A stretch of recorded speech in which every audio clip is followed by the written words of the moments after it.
Okay, so we're ready to calculate the commutator now between A and A dagger.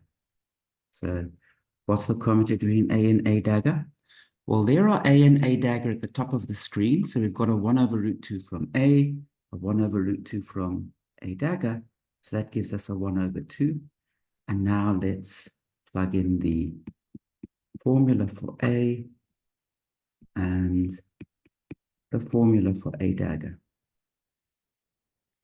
Now we're going to start using the first identity that we had, which told us what was the commutator of A plus B with C.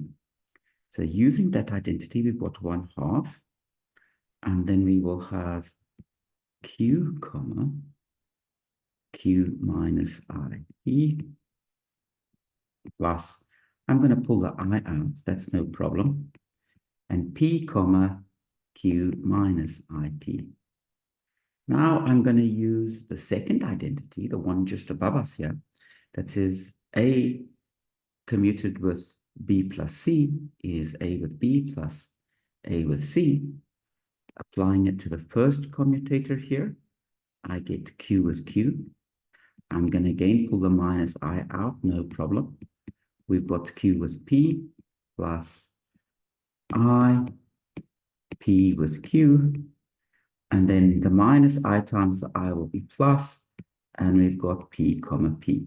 Good. Okay, so let's evaluate each of these commutators. So first of all, Q with Q is 0, and P with P is 0. Then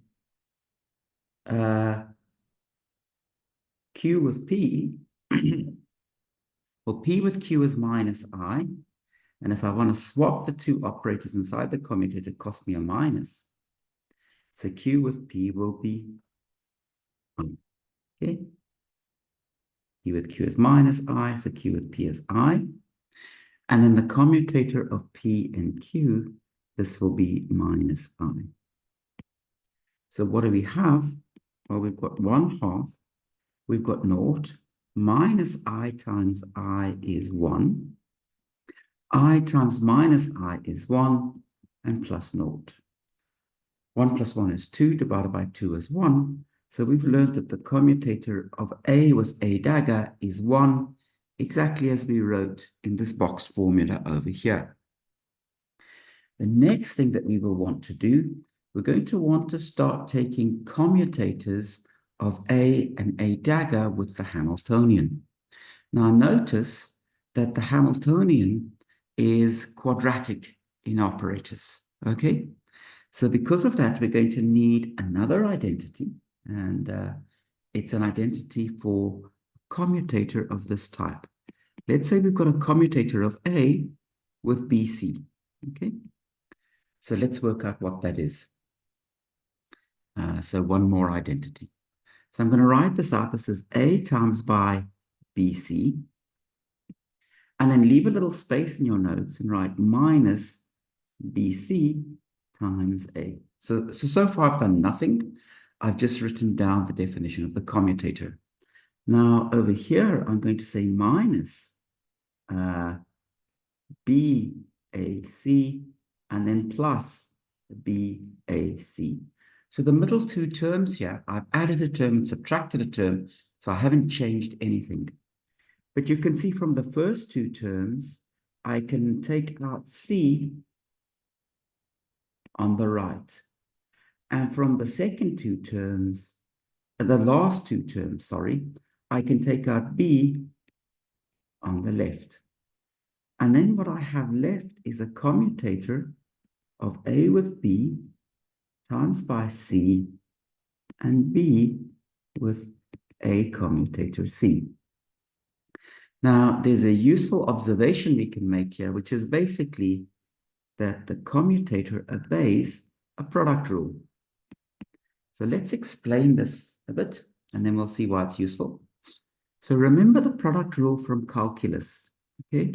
If you were taking a derivative of the product of f times g, well, first you would multiply f with respect to x, and then multiply by g, plus you would leave f alone, and then differentiate g. So that was just the usual product rule. If you want to take the derivative of fg, take the derivative of f times by g plus f times the derivative of g. Now let's look at our commutator formula. If you want to take the commutator of A with BC, take the commutator of A with B, multiply by C, plus B multiplied by the commutator of A with C. So I hope that you can see why I say that this looks like the product rule. So compare that blue box to this blue box, and you should be able to see why I am saying that the commutator obeys a product rule. Now, this is a very useful observation because you immediately get a number of other identities. So let me give you an example. Imagine you wanted to calculate the commutator of A with B, C, D. Okay, this would be the commutator of A with B. Then you would multiply C with D. So now let the commutator act on B. Now I need the term where the commutator, oh, sorry. Maybe you saw I was making a mistake. If so, great.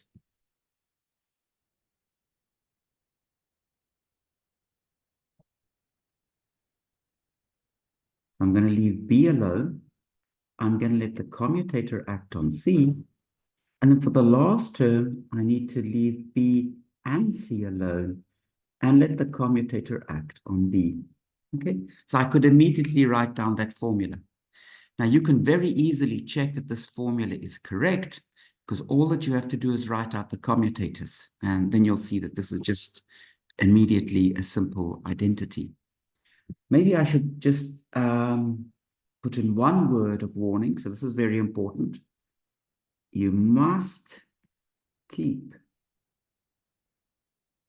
the order given above, since in general, A, B, C, and D don't commute. So it's the usual thing about working with operators.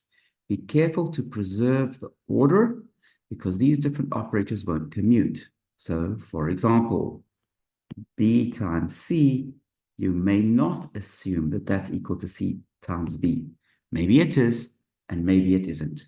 Okay, we'll continue in a moment.